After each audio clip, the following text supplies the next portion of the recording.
খুবই গুরুত্বপূর্ণ বিষয় বন্ধুরা। আপনি যখন আপনার ইউটিউব চ্যানেলটা মনিটাইজ করবেন, মনিটাইজ করার পর আপনার ইউটিউবের যত অর্থ বা ডলার উপার্জিত হবে সব কিন্তু আপনার অ্যাডসেন্স অ্যাকাউন্টে এসে জমা হবে।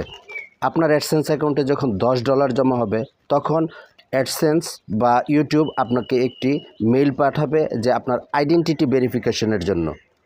তখন আপনি ভোটার আইডি, পাসপোর্ট অথবা ড্রাইভিং লাইসেন্স দিয়ে আপনার আইডেন্টিফিকেশনটা ভেরিফিকেশন করতে হবে। সবচেয়ে গুরুত্বপূর্ণ বিষয় হচ্ছে আপনি যদি 45 দিনের মধ্যে আইডেন্টিটি ভেরিফিকেশন না করেন তাহলে কিন্তু আপনার ইউটিউব চ্যানেলটি যে মনিটাইজ করেছিলেন সেটি ডিমনিটাইজ হয়ে যাবে।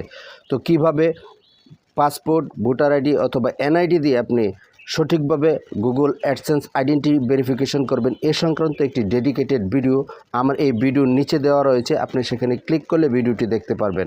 আমার এই ভিডিওটি দেখে আপনার অ্যাডসেন্স আইডেন্টিটি ভেরিফিকেশনটা করে নেবেন।